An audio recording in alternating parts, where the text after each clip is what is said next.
Hello, and this lecture is for the AMR Sorted Module 1, and we're going to be introducing you to the ideas of knowledge management and particularly stakeholder mapping as a way of preparing for the fourth module, which is all about communicating and advocating for the results of your research.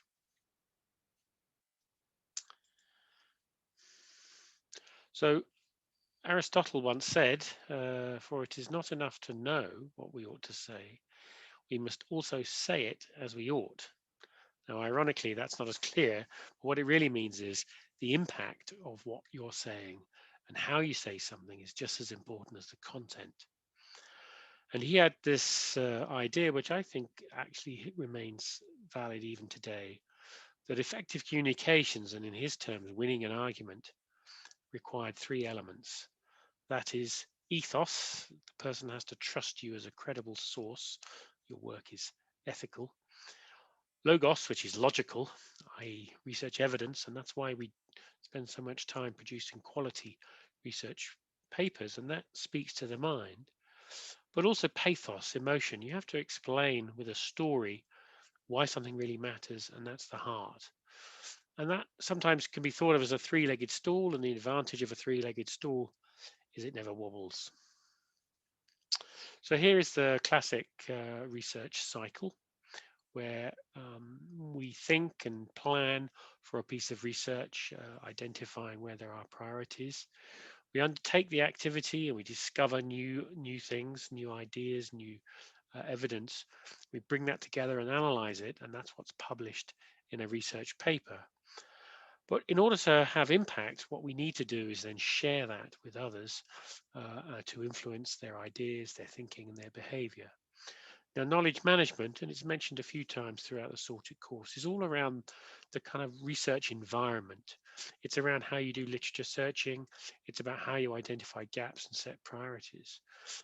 We publish everything as open access, so that it's free to read for everybody. There's no barriers to that. And increasingly now, we're asking you to share your data. So the whole work is transparent and able to be used by others. And we'll also be explaining you about how you can use identifiers to track outputs, measure impact, for example, ORCID. And particularly, we are providing more support now around communications and advocacy, because what we would like is it's one thing to publish a research paper and reach out to your colleagues in an academic way, but what we want is that research to be read. We want that research to be taken up, to influence behavior and possibly even influence policy. If we can do that, then hopefully we can measure the impact of the work we're doing.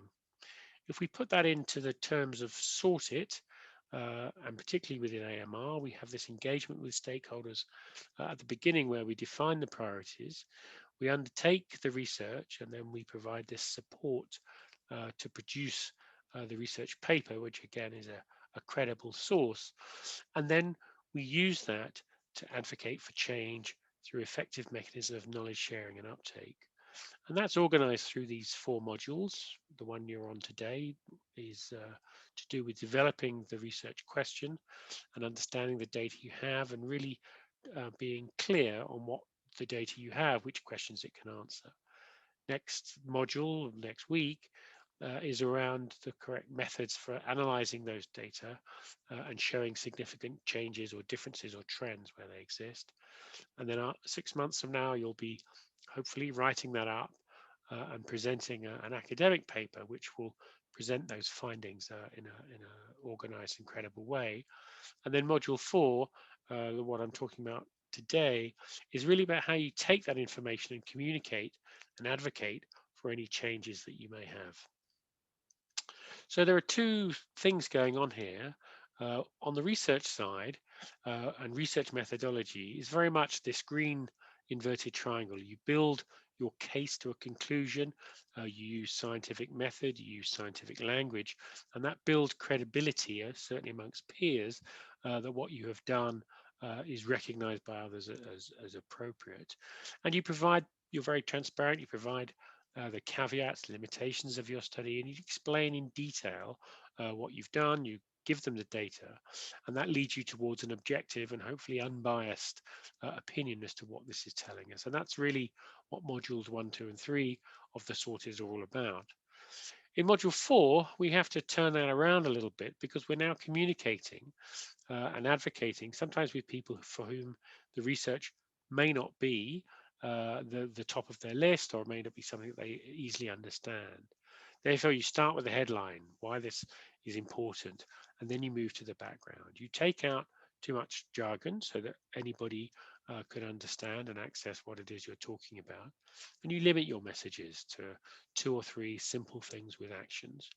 And you keep them simple for non-experts. And that actually requires quite a lot of preparation so that you can seize opportunities when they arise to make your case. And again, if I go back to the first slide about having sort of emotional and credible joined together, you need a compelling and factual argument with an emotional argument, a story, why this matters.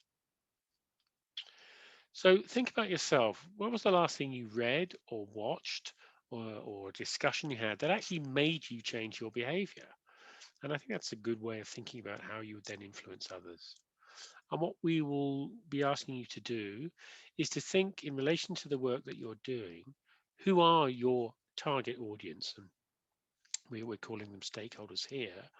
And what do you think, what information will help them understand what you've done and possibly change their behaviors? So stakeholders are your colleagues, program managers, policy people, health workers, could be farmers within the agricultural sector or the environmental sector, patients, media, public.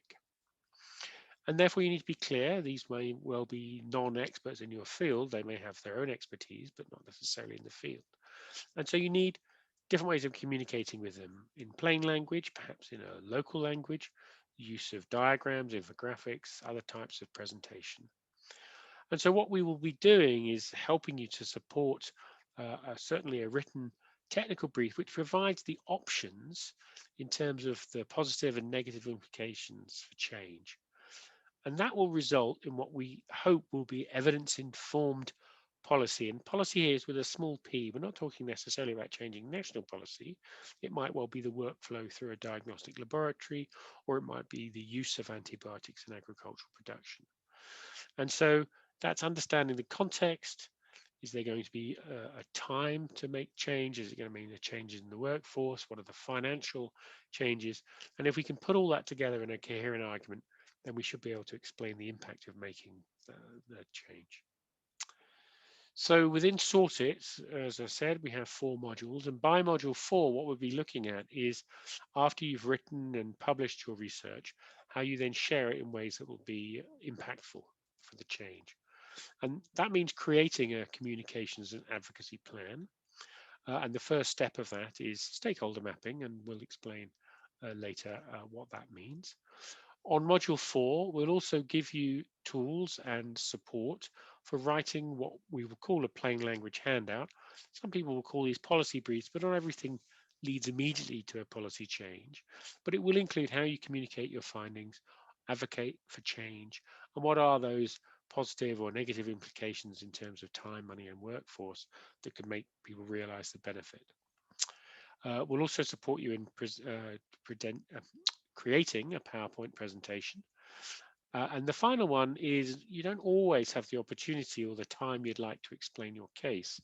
And so we'll also give you support in producing what we're saying is an elevator pitch, usually a short presentation or a short talk, maybe only 30 seconds, the length of time it takes to use an elevator sometimes, up to a minute. And these are for an opportunity that arises spontaneous out of the blue. So it could be at a networking at a conference, or it could be you run into somebody in the corridor that you haven't been able to have a meeting with, and you just have a few minutes just to explain your case and what to do. So that'll all come to you in module 4. So what we're talking about today is starting to think about your stakeholders.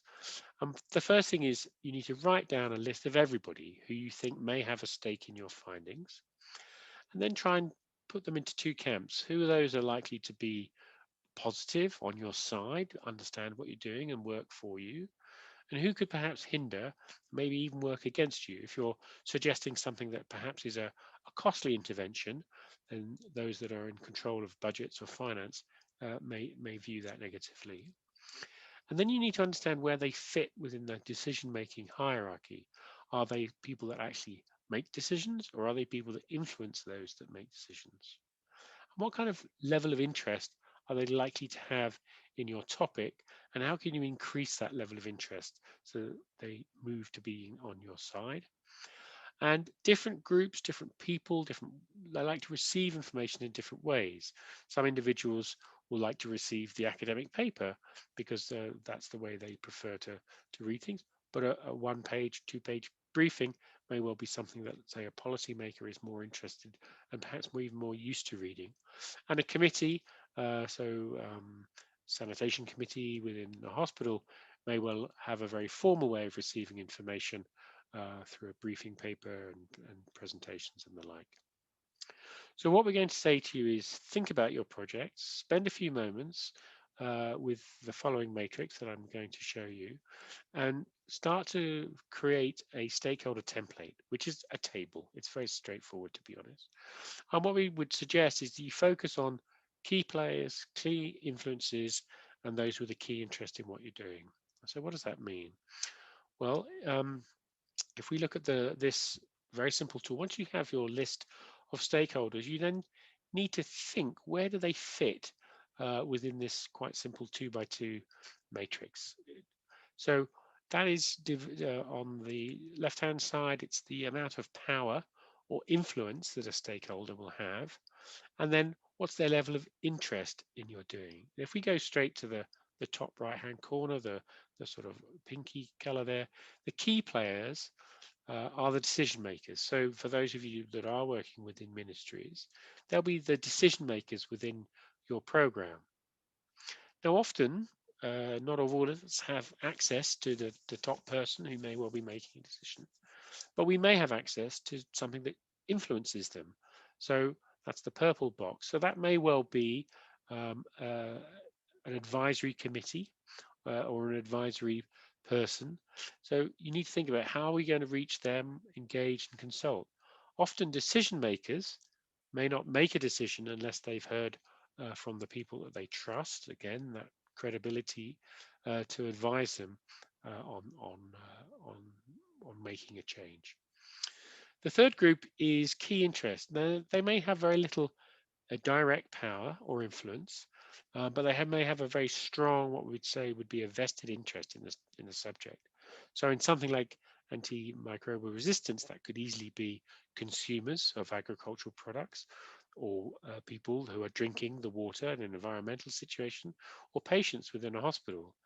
Now, I don't know from the subjects that we have how much we'll be able to engage directly, but it's always worth thinking about patient groups, because they can be extremely powerful as lobbyists if we're seeking to make quite a big change.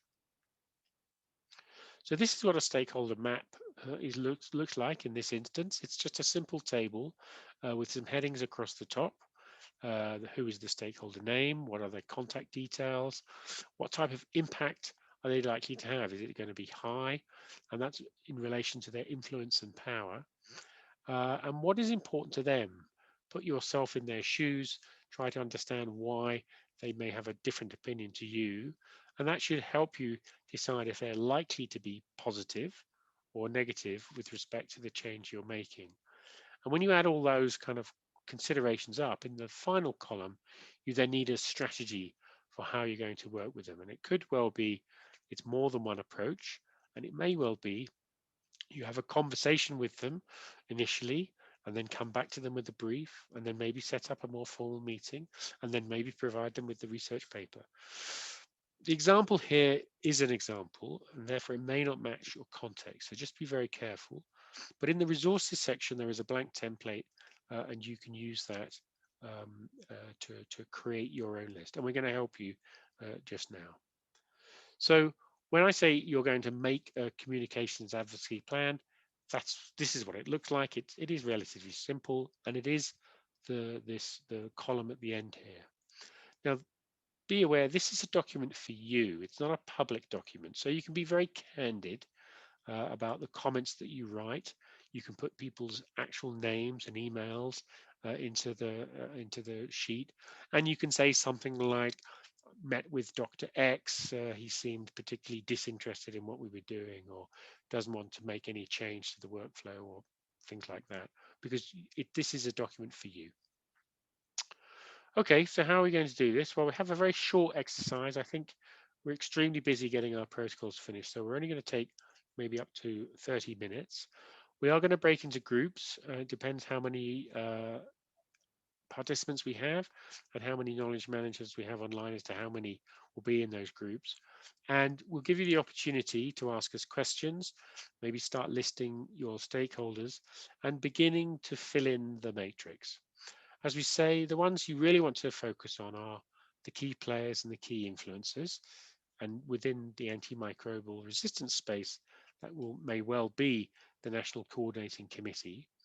And then if there is time, or if it's relevant, who is the stakeholders that have a key interest, and then perhaps others that you've listed and you think actually they're not key. So recap. Fill in the table. We're only going to get a short way today, so keep it up to date as we go.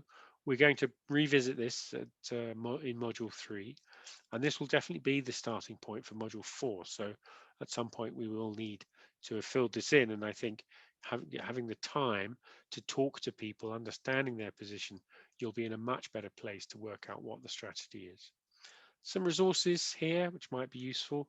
One is understanding context mapping and stakeholder mapping. It's a very short document. Again, it's in the resources on the platform. And then if you want to get a little bit ahead of the game, this document about how to plan, write, and communicate an effective policy brief, although not everything, as I said, will need to change the national policy. This is a very good document, again, provided in the resources. So I hope that's useful. And I look forward to seeing more of you as we arrive at module 4. Thank you.